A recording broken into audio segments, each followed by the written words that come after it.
everyone, welcome to Teaching Mantra and this is Divyana. I hope you all are doing great and staying focused on your study. So guys, जैसा कि आप सभी को पता है कि आपका एक्सट्रैट का नोटिफिकेशन आउट हो चुका है और आपको ये भी पता चल चुका है कि आपका जो एग्जाम है वो भाई जनवरी में होना तय है। अब आपके पास जो समय है वो सिर्फ और सिर्फ 1 महीना यानी 1 मंथ का टाइम आपके पास बचता है। बट स्टूडेंट्स, आपको बिल्कुल भी हताश होने की नीड नहीं है, ठीक है। देखिए, अगर आप एक सही स्ट्रैटेजी के साथ, एक सही अप्रोच के साथ अपनी तैयारी करते हैं तो आपका जो सिलेक्शन है वो सुनिश्चित है, श्योर है। बट डिपेंड करेगा अब इस कम समय के अंदर आपकी एक सही रणनीति क्या होनी चाहिए, आपकी एक सही अप्रोच क्या होनी चाहिए। और अप्रोच आपकी ऐसी होनी चाहिए कि भाई हमें इस ही 1 मंथ के अंदर हमें अपना कंटेंट, अपनी थ्योरी भी कवर करनी है और साथ के साथ हमें एक्सपेक्टेड क्वेश्चंस, प्रैक्टिस क्वेश्चंस भी करने हैं और साथ के साथ भाई हमको प्रीवियस ईयर क्वेश्चंस भी करने हैं। तभी हमारा जो सिलेक्शन है वो क्या है, सुनिश्चित है। बट आप बिल्कुल भी नेगेटिव मत होइए, क्योंकि आपके लिए हम हैं यहाँ पे। हमारी पूरी टीचिंग मंत्रा की टीम आपके लिए है, जिसमें आपको सारे सब्जेक्ट्स कवर कराए जा रहे हैं अलग अलग फैकल्टी के द्वारा। तो चलिए, आज मैं यहाँ पे बात करूंगी आप सभी के समक्ष मेरे खुद के जो मेरा सब्जेक्ट है दैट इज साइंस। और साइंस में मैं आपको क्या टीच करूंगी वो भी मैं आपको आगे बताने वाली हूँ। तो सबसे पहले हम लोग यहाँ पे देखते हैं एक्सट्रैट में साइंस का सिलेबस क्या होगा। और ये दोनों मध्य जो दोनों आपके स्टूडेंट्स हैं, ठीक है, दोनों आपके मीडियम्स के लिए रहेगा, दोनों माध्यम के लिए है, हिंदी वाले स्टूडेंट्स के लिए भी और इंग्लिश वाले स्टूडेंट्स के लिए भी। सो चलिए लेट्स स्टार्ट। अब अगर मैं बात करती हूँ बिना बिल्कुल टाइम वेस्ट करे, तो सबसे पहले ए यानी कि हमारा जो केमिस्ट्री का पार्ट है, ठीक है, यहां से भाई हमारी केमिस्ट्री रहेगी। और केमिस्ट्री में कौन कौन से टॉपिक्स आपको पढ़ने हैं। देखिए, हमको पता है कि जो सिलेक्शन होता है वो सिर्फ इसी बेस पर होता है कि जब आपके जो भी आपका सिलेबस है उससे आपको सिर्फ और सिर्फ टॉपिक वाइज आपको स्टडी करनी होती है। और जो पीवाईक्यूज होते हैं वो आपके सिलेक्शन में सबसे ज्यादा महत्वपूर्ण भूमिका निभाते हैं, इंपॉर्टेंट रोल प्ले करते हैं।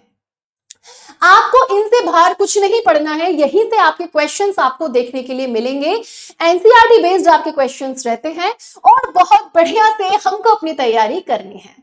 सो चलिए, फर्स्ट पॉइंट है भाई आपका सॉर्टिंग मटेरियल्स एंड ग्रुप, यानी वस्तुओं का वर्गीकरण और समूह, जिसके अंदर आप क्या पढ़ते हो, हमारे चारों तरफ जो भी ऑब्जेक्ट्स हैं वो आप पढ़ते हो, उनकी प्रॉपर्टीज क्या होती हैं, कौन कौन से मटेरियल्स हैं, ठीक है, यानी उनके गुण पढ़ते हो, दिखावट कैसी है, उनमें कठोरता, उनकी घुलनशील, क्या वो सॉल्युबल है या नहीं है, क्या वो हार्ड है या नहीं है, ये सारे पॉइंट्स आपको अपने इस चैप्टर में पढ़ने हैं। उनके अंदर जो पारदर्शिता है, वस्तुओं का पानी में तैरना, सिंक होना, फ्लोट होना, ये सब हम अपने सॉर्टिंग मटेरियल एंड ग्रुप वाले चैप्टर में पढ़ेंगे, ठीक है। तो ये मेरा फर्स्ट चैप्टर है। उसके बाद सेकंड हम यहाँ पे पढ़ेंगे सेपरेशन ऑफ सब्सटेंस, यानी पदार्थों का पृथक्करण। अब यहाँ पे हम क्या पढ़ते हैं, जो हमारे सब्सटेंसेस होते हैं उनके बारे में पढ़ते हैं। कितने तरह के होते हैं, हमने पढ़ा प्योर होता है, इम्प्योर होता है। प्योर के अंदर भी हम कौन कौन से पढ़ते हैं, एलिमेंट्स होते हैं, कंपाउंड्स होते हैं, फिर उनके भी पार्ट्स होते हैं, मेटल्स है, नॉन मेटल्स है, मेटेलॉइड्स है, ऐसे ही कंपाउंड्स यानी यौगिक, उनके भी फिर अलग अलग पार्ट्स होते हैं। इसी तरीके से इसमें हम क्या पढ़ते हैं, मिक्सचर, और ये किसमें आता है, जो मिश्रण होता है ये हमारा इम्प्योर में आता है ना। फिर मिक्सचर भी आपके, मिश्रण भी 2 तरीके के होते हैं, कौन से, आपके समांगी और आपके विषमांगी, यानी होमोजीनियस और हेट्रोजीनियस मिक्सचर। साथ में फिर हम अलग अलग मेथड्स पढ़ते हैं इनको अलग करने के लिए, जैसे फिल्ट्रेशन पढ़ते हैं, थ्रेशिंग पढ़ते हैं, इवेपोरेशन पढ़ते हैं, है ना, वाष्पीकरण है, मड़ाई है, निस्पंदन है, अवसादन है, अपसारण है, छलनी से छानना, फटकना, ये सब क्या है, अलग अलग आपके जो मटेरियल्स होते हैं, आपके जो मैटर्स होते हैं, उनको, उन सब्सटेंसेस को अलग करने के लिए हम क्या करते हैं, फिजिकल मेथड्स का यूज करते हैं और साथ के साथ केमिकल मेथड्स का भी यूज करते हैं। तो चलिए, उसके बाद आपका नेक्स्ट आप पढ़ेंगे एसिड, बेसिस एंड सॉल्ट्स, जिसके अंदर आप क्या पढ़ते हो, अम्ल के बारे में, अम्ल क्या होते हैं, क्षार क्या होते हैं, हमारे आसपास के जो प्राकृतिक सूचक हैं जिसको आप बोलते हो नेचुरल इंडिकेटर, जैसे टर्मरिक होती है, हल्दी, हल्दी आपको पता है वो क्या होती है, आपकी नेचुरल इंडिकेटर होती है, ये आप इसमें पढ़ते हो, है ना। उसके बाद आप इसमें क्या पढ़ते हैं, न्यूट्रलाइजेशन पढ़ते हो। न्यूट्रलाइजेशन हमारी एवरीडे लाइफ में क्या है, कैसे रोल प्ले करता है। इसके बाद है आपका फोर्थ, दैट इज फिजिकल और केमिकल चेंजेस, यानी जो भी आपके आसपास में भौतिक और रासायनिक परिवर्तन हो रहे हैं उनके बारे में आप यहाँ पे क्या करते हैं, रीड आउट करते हैं, ठीक है। जिसके अंदर आप क्या पढ़ेंगे, जो भी आपके फिजिकल चेंज है, भौतिक परिवर्तन है, या फिर लोहे में जंग लगना, क्रिस्टलाइजेशन, ये सब क्या होता है। अगर लोहे में जंग लगी तो उसको हम किस तरीके से प्रिवेंट करते हैं, कैसे हम उसको बचाते हैं, है ना, जिसको हम बोलते हैं गैल्वेनाइजेशन, जिंक की एक परत चढ़ाते हैं। ये सारा का सारा पार्ट हम फिजिकल और केमिकल चेंजेस में पढ़ने वाले हैं। उसके बाद है कोल एंड पेट्रोलियम, ठीक है, फिफ्थ में, जहां पे हम क्या पढ़ेंगे, कोल के बारे में, कोयला क्या है, पेट्रोलियम क्या है, प्राकृतिक गैसेस क्या है, उनके अलग अलग कॉन्स्टिट्यूएंट्स क्या है, ठीक है, उनमें उनके जो आपके जो प्राकृतिक संसाधन सीमित हैं। आपको पता है कि जो नेचुरल रिसोर्सेज है वो क्या है, लिमिटेड है। इनके बारे में, यानी नेचुरल रिसोर्सेज होते हैं सारे, ये हम पढ़ते हैं इस चैप्टर में। उसके बाद आता है आपका कंबशन एंड फ्लेम, जहां पे हम पढ़ते हैं दहन क्या है, आग को कैसे हमें नियंत्रित करना है, उसके प्रकार क्या है, ज्वाला क्या है, उसकी संरचना कैसे हुई है, ईंधन क्या है, उसकी दक्षता क्या है, उसकी एफिशिएंसी क्या है, ठीक है जी। इसके बाद नेक्स्ट आता है आपका that is matter in our surrounding, यानी पदार्थ जो हमारे चारों तरफ है, पदार्थ की भौतिक प्रकृति क्या है, पदार्थ क्या होते हैं, उनकी कौन कौन सी अवस्था होती है, किस तरीके से मैटर अपनी स्टेट को, अपनी अवस्था को बदलता है। इवेपोरेशन यानी वाष्पीकरण क्या है, ठीक है, संघनन यानी कंडेंसेशन क्या है, मेल्टिंग क्या है, बॉइलिंग क्या है, सब्लिमेशन क्या है, डिपोजिशन क्या है, ये सब हम किसमें पढ़ते हैं, मैटर इन आवर सराउंडिंग, ठीक है, जो भी हमारे आसपास का पदार्थ होता है। इसके बाद नेक्स्ट चैप्टर आता है is matter around us pure. अब जो हमारे आसपास का पदार्थ है क्या वो प्योर है या नहीं है, जिसके अंदर हम प्योर सब्सटेंस, ठीक है, मिश्रण पढ़ते हैं, मिक्सचर्स पढ़ते हैं, homogeneous, heterogeneous, separating chemical components, उसके बाद physical chemical changes, types of pure substances. देखिए कुछ चैप्टर आपस में इंटरलिंक्ड है। अब ये जो पार्ट इन्होंने यहां पे दिया है हम ऑलरेडी इससे पहले पढ़ चुके हैं, ठीक है। उसके बाद आगे बढ़ते हैं। नेक्स्ट आता है आपका एटम्स एंड मॉलिक्यूल्स, परमाणु और अणु क्या होते हैं, ठीक है, कैसे ये बनते हैं, इनका स्ट्रक्चर क्या है, इनका जो कहते हैं ना इसको मोल संकल्पना क्या होती है, यानी मोल कॉन्सेप्ट्स आप पढ़ोगे, मॉलिक्यूलर मास आप पढ़ते हो, यहाँ पे आप यहाँ पे केमिकल अलग फॉर्मूलाज पढ़ते हो कैसे बने, ये सब आप इससे पढ़ते हो एटम्स एंड मॉलिक्यूल्स में। इसके बाद नेक्स्ट आता है आपका स्ट्रक्चर ऑफ एटम, यानी परमाणु की संरचना। अब परमाणु जो है आपके वो बने कैसे, क्या क्या पार्टिकल्स वो अपने अंदर रखते हैं, इलेक्ट्रॉन, प्रोटॉन, न्यूट्रॉन, उनका स्ट्रक्चर कैसा होगा, ठीक है, ये सारे पॉइंट्स, ठीक है। उसके बाद आपका संयोजकता क्या होती है, परमाणु आपकी संयोजकता क्या होती है, इलेक्ट्रॉनों का वितरण आप यहाँ पे पढ़ते हो, साथ में परमाणु क्रमांक क्या है, द्रव्यमान संख्या क्या होती है। तो ये हम किसके अंदर पढ़ते हैं, स्ट्रक्चर ऑफ एटम के अंदर, और यही सिर्फ आपको पढ़ना है जो आपके सिलेबस में मेंशन है, उससे ज्यादा उससे कम नहीं पढ़ना है। उसके बाद नेक्स्ट आता है आपका केमिकल इक्वेशंस और रिएक्शंस आप पढ़ते हो, ठीक है, यानी जिसके अंदर आप क्या पढ़ते हैं, रासायनिक समीकरण क्या होती है, अभिक्रियाएं क्या होती हैं, कितने तरह के आपके केमिकल रिएक्शंस होते हैं, उनके प्रकार, ठीक है, समीकरण क्या होता है, रासायनिक समीकरण क्या होता है। इसके बाद जो दैनिक जीवन में आप ऑक्सीकरण उसका आप यूज करते हो क्या होता है, उसका प्रभाव क्या होता है। इसके बाद आता है आपका मेटल्स एंड नॉन मेटल, जहां पे आप क्या पढ़ते हो, मेटल्स क्या होते हैं जी, नॉन मेटल्स क्या होते हैं जी, उनकी प्रॉपर्टी, उनकी भौतिक गुण क्या होते हैं, ठीक है। इसी तरीके से जल, वायु, अम्लों के साथ अगर आप उनकी क्रिया कराओगे, रिएक्शन कराओगे तो क्या बन के आएगा। इसी के साथ में अभिक्रियाशीलता श्रेणी, धातु अधातु अभिक्रिया, उसके बाद आयनिक यौगिकों के गुण, धातुओं की उपलब्धता, निष्कर्षण, ये सारे पॉइंट आप किसमें पढ़ेंगे, कोरिजन पढ़ेंगे, उनको आप कैसे प्रिवेंट कर सकते हो, रस्टिंग क्या होता है, रिफाइनिंग क्या है, एक्सट्रैक्शन क्या है, ये सारे के सारे हम मेटल्स एंड नॉन मेटल्स में पढ़ते हैं। उसके बाद नेक्स्ट आता है हमारा डेटस कंपाउंड। अब ये कार्बन और उसके कंपाउंड क्या होते हैं, ठीक है, कार्बन क्या है और उसके यौगिक क्या है, उसके बंधन, सह संयोजक बंध क्या होता है, उनके बीच में एक रासायनिक गुण है वो क्या होते हैं। इसी तरीके से इथेनॉल क्या है, इथेनोइक एसिड क्या है, सोप क्या है, डिटर्जेंट क्या है, ठीक है। और फिर उसके बाद आपकी एक सब्जेक्ट रिलेटेड पैडागोजी। जैसा कि हम सभी को पता है टोटल आपके एचटेट के अंदर 60 क्वेश्चंस पूछे जाते हैं, ठीक है, और फिर इनका ऐसे करके क्या होता है एक इनका वर्गीकरण हो जाता है, इनको आप डिफाइन कर लेते हैं, ठीक है, किस तरीके से कि इतने इतने क्वेश्चंस आपके आ रहे होते हैं। अब अगर मैं दूसरा पार्ट पढ़ती हूं जो कि है आपका बायोलॉजी का, इसके अंदर आप सबसे पहले पढ़ेंगे जीवन की मूल इकाई क्या है, जिसके अंदर हम सेल्स पढ़ते हैं, कोशिका पढ़ते हैं, उसके बाद उसका स्ट्रक्चर ऑफ ऑर्गेनिजम्स पढ़ते हैं, उनके फंक्शन क्या है, इन कोशिका का विभाजन कैसे हुआ, किसने किया, ये सारे पॉइंट्स। उसके बाद है वर्ल्ड ऑफ द लिविंग यानी सजीव जगत। आपको पता है प्लांट्स क्या है, एनिमल्स, उनकी फॉर्म्स, उनके फंक्शंस, वो टिश्यूज, एनिमल टिश्यू क्या, प्लांट टिश्यू कौन से। इसके साथ है डाइवर्सिटी इन लिविंग ऑर्गेनिज्म, सजीवों में विविधता। अब ये विविधता क्या होती है, जहां पे पौधों और जंतुओं और उनके गुण के आधार पर उनका वर्गीकरण करते हैं, ठीक है। इसके बाद है various life process of animals and plants, यानी पौधे और जंतुओं के विभिन्न जीवन प्रक्रियाएं। अभी हम बहुत जल्दी से सारा सिलेबस एक बार रीड आउट कर रहे हैं, ठीक है। उसके बाद मैं आपको बताऊंगी कि हमको पढ़ना कैसे है, द वे ऑफ टीचिंग क्या रहने वाला है। तो यहाँ पे क्या होता है भाई, इसके अंदर हम न्यूट्रिशन पढ़ते हैं, पोषण क्या है, उसके बाद रेस्पिरेशन क्या है, ट्रांसपोर्टेशन, एक्सक्रीशन क्या है, ठीक है, अलग अलग जो सिस्टम्स होते हैं ह्यूमन बींग्स के वो हम पढ़ रहे होते हैं। उसके बाद है आपका बॉडी मूवमेंट्स, शरीर अलग अलग गति करता है, जंतुओं में गति कैसी होगी, मानव शरीर में उसकी गति कैसी होगी, पौधों में कैसी होगी, फिर उसके बाद उनको हम कंट्रोल कैसे कर सकते हैं, है ना, प्लांट्स में कोऑर्डिनेशन कैसा होगा, एनिमल्स में कैसा होगा। इसके बाद है रिप्रोडक्शन इन ऑर्गेनिजम्स। अब जो ऑर्गेनिजम्स है उनका यहाँ पे हम क्या पढ़ते हैं, रिप्रोडक्शन यानी प्रजनन। अब यहाँ पे क्या आता है भाई, एसेक्सुअल होते हैं, सेक्सुअल होते हैं, दो तरीके के आपके रिप्रोडक्शन होते हैं। उसके बाद हम रिप्रोडक्टिव हेल्थ पढ़ते हैं, हेरिडिटी, इवोल्यूशन, ये सारे के सारे इसमें हमारे आते हैं।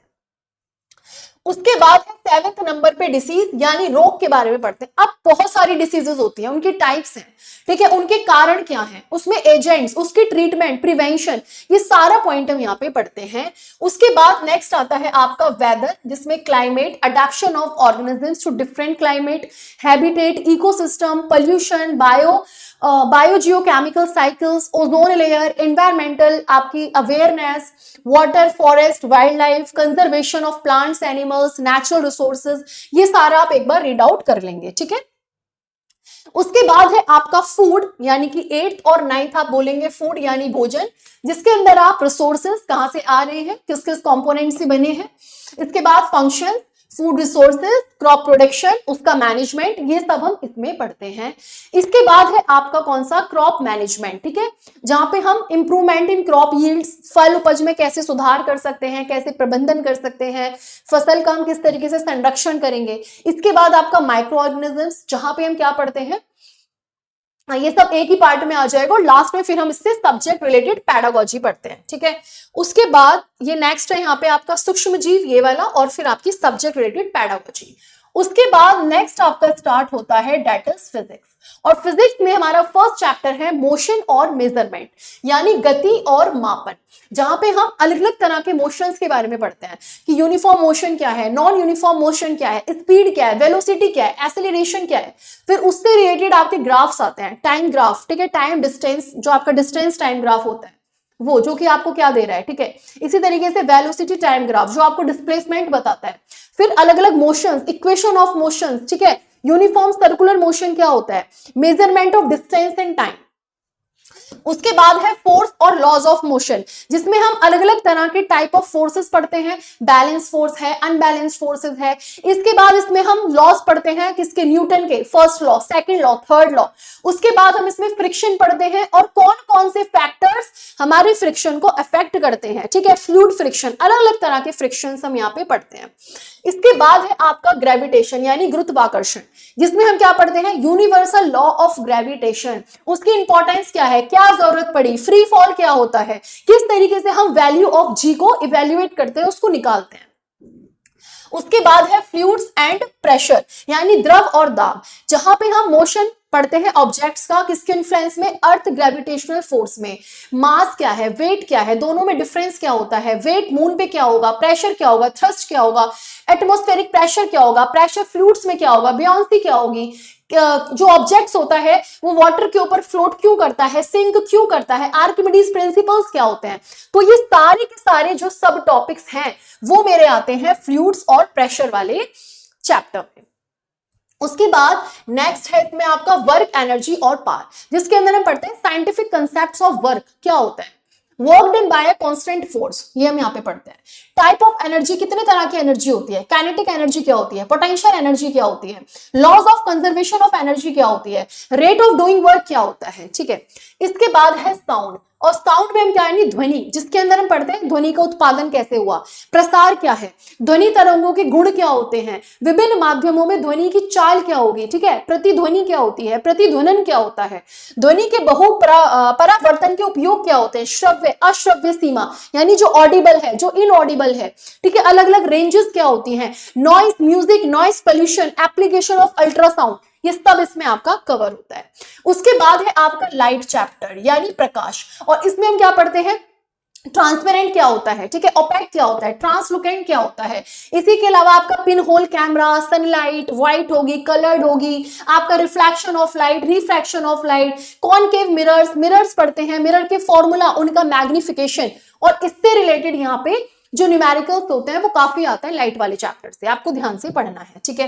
सो ये हो गए आपके 7th, और उसके बाद है आपका रिफ्रैक्शन ऑफ लाइट, जहां पे हम रिफ्रैक्शन थ्रू, किसके थ्रू, ग्लास स्लैब के थ्रू पढ़ रहे हैं, है ना, यानी कि आयतकार कांच की पट्टिका से अपवर्तन। उसके बाद आपका रिफ्रैक्टिव इंडेक्स क्या होता है, रिफ्रैक्शन बाय लेंसेज के थ्रू, यहां पे हम अलग अलग लेंसेज पढ़ते हैं, ठीक है, लेंस का फॉर्मूला क्या होता है, मैग्निफिकेशन लेंस में क्या होगा, पावर ऑफ लेंस क्या होती है, और यहां से भी बहुत से न्यूमेरिकल्स आपको डायरेक्टली एग्जाम्स में देखने के लिए मिलते हैं।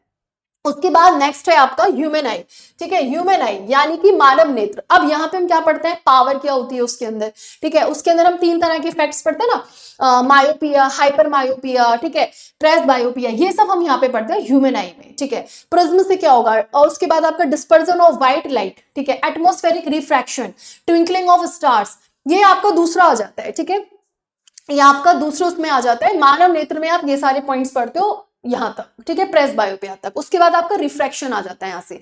उसके बाद हम नेक्स्ट पढ़ते हैं इसके अंदर इलेक्ट्रिसिटी और सर्किट्स, जिसके अंदर हम इलेक्ट्रिक सेल के बारे में, करंट के बारे में, स्विच क्या होता है, इलेक्ट्रिक पोटेंशियल, ओम्स लॉ से हम किस तरीके से अपना जो न्यूमेरिकल है उसको फाइंड करते हैं, ठीक है, ओम्स लॉ से बहुत ज्यादा आपके क्वेश्चन आते हैं, है ना।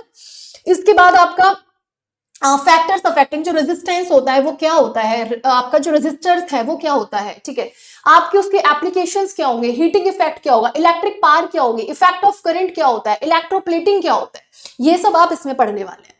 इसके बाद नेक्स्ट आता है हमारा magnetic effects of electric current, यानी विद्युत धारा के चुंबकीय प्रभाव। अब यहाँ पे जितने भी आपके मैग्नेट से रिलेटेड बातें होंगी वो हम यहाँ पे पढ़ने वाले हैं, यानी magnetic field, field lines, magnetic field due to current carrying conductors, साथ में आपका फ्लेमिंग्स का लेफ्ट हैंड रूल होता है, एक राइट हैंड रूल होता है, आपका एसी जनरेटर होता है, इलेक्ट्रिक सर्किट क्या है, आपका इलेक्ट्रोमैग्नेट्स क्या है, इलेक्ट्रिक बेल्स क्या है, मोटर्स क्या है, वो सब आप इसके अंदर रीड आउट करेंगे।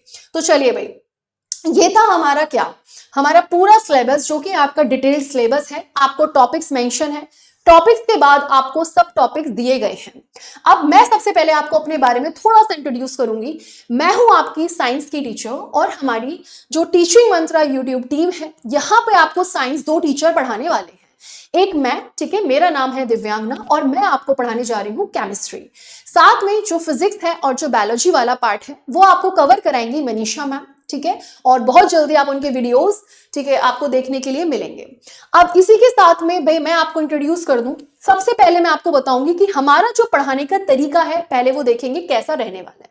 तो जो रहेगा, जैसे मान लीजिए आपका चैप्टर है, आप उस चैप्टर से रिलेटेड आपको प्रॉपरली नोट्स मिलेंगे, जो कि आपके होने वाले हैं बाइलिंगुअल, हिंदी और इंग्लिश, ठीक है, दोनों लैंग्वेजेस में मिलेंगे, आपको कोई प्रॉब्लम नहीं आने वाली है। विद डायग्राम्स आपको मिलेगा।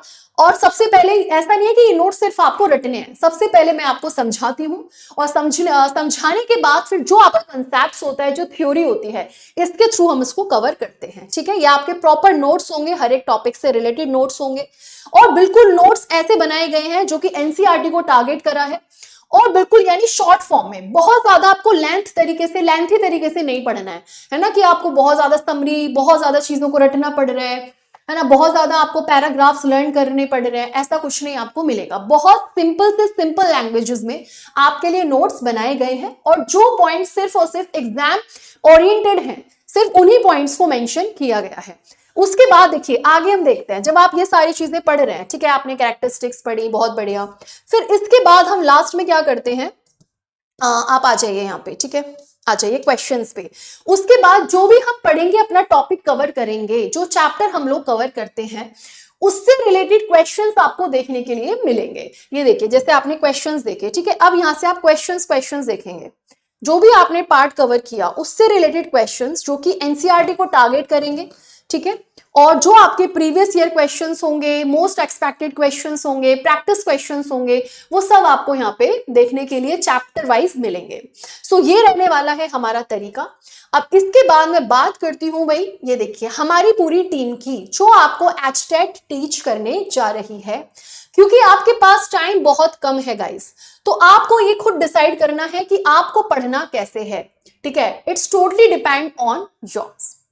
अब कैसे पढ़ना है, दोनों तरीके हैं, सेल्फ स्टडी भी आप पढ़ सकते हैं, आपको वहां पे खुद से सारी चीजों को खुद से ग्रैब करके पढ़ना होगा, और दूसरा तरीका आपके पास ये है कि क्योंकि कम समय है तो आप यहाँ पे जो फैकल्टीज हैं, जो टीचर्स हैं, आप ऑनलाइन हेल्प लेके उनसे भी पढ़ सकते हैं, जहां पे आपको कुछ भी एक्स्ट्रा बुक नहीं पढ़नी है, ठीक है, जो आपको टीचर्स पढ़ाएंगे उतना आपको पढ़ना है और अपना एग्जाम देके आना है। आपका काम है सिर्फ और सिर्फ रिवाइज करना, अच्छे से पढ़ना, बस। अब यहाँ पे जो दीपक सर हैं वो आपको मैथ्स और रीजनिंग पढ़ाने जा रहे हैं, ठीक है, राजेश सर आपको जीके और जीएस यहाँ पे टीच करेंगे, अनिल सर हैं, ये हमारी इंग्लिश की फैकल्टी हैं, सोनम मैम, ठीक है, ये आपको सीटीपी टीच करेंगी, उसके बाद दिव्यांगना मैम, ये साइंस, ठीक है, और मनीषा मैम आपका ईवीएस, आपका यानी बायो जो रहेगा आपका टीजीटी साइंस में, और आपकी जो फिजिक्स है, साथ में आपकी कल्पना मैम जो आपको हिंदी टीच करेंगी, ठीक है जी। अब मैं आगे बढ़ती हूँ, तो ये हमारे भाई बैचेस हैं जो कि आपके स्टार्ट हो चुके हैं, लॉन्च हो चुके हैं, तो आप अपने आप को इन बैचेस के अंदर भी एनरोल करा सकते हैं। इसके लिए आपको टीचिंग मंत्रा एप्लीकेशन डाउनलोड करना होगा, ऐप आप डाउनलोड कर लीजिए, वहां पे आपको ये सारे के सारे कोर्सेज मिल जाएंगे, ठीक है, जहां पे हमारा टीजीटी एक कोर्स चल रहा है जो कि जनरल प्लस मैथ्स का है, ठीक है, 999 में आप देख सकते हैं। इसी तरीके से जनरल प्लस साइंस का है जिसमें आपका 999 आपका अमाउंट रहने वाला है। इसी तरीके से आपका जनरल प्लस एसएसटी का रहेगा, दैट इज 999, ठीक है, 999। इसके बाद अगर हम पीआरटी की बात करते हैं, सभी सब्जेक्ट्स के अगर आपको यहाँ पे कोर्स लेना है तो 899 में आपको मिल जाएगा। इसी तरीके से कॉमन बैच है जो कि 799 में आपको मिलने जा रहा है। एचटेट पीजीटी के लिए जो कि सभी सब्जेक्ट्स के लिए है 799। इसके बाद ये आप देख सकते हैं यहाँ पे आपके सारे बैचेस हैं भाई, लॉन्च हो चुके हैं, और आपकी इच्छा है, बिल्कुल कोई भी जबरदस्ती नहीं है, आपको सेल्फ स्टडी करनी है, आपको जहां से भी पढ़ना है, आप लोग बिल्कुल फ्री हैं, ठीक है। सो बाकी हमने आपको बता दिया कि आपके लिए भी व्यवस्था है और जल्दी से आप अपना सिलेबस डन कर सकते हैं, और उसके बाद हम कोशिश यही है कि जल्दी से जल्दी आपका पहले सिलेबस एक बार डन हो जाए, और उसके बाद जो बचे हुए लास्ट के 10-15 दिन होंगे उसमें हम सिर्फ और सिर्फ क्या करेंगे, एमसीक्यू ही प्रैक्टिस करेंगे, ठीक है जी। सो चलिए गाइस, ये था आपका आज का पूरा session. So wish you all the very best for your upcoming HTET exam, and God bless you. Stay happy and stay positive. Thank you so much, guys.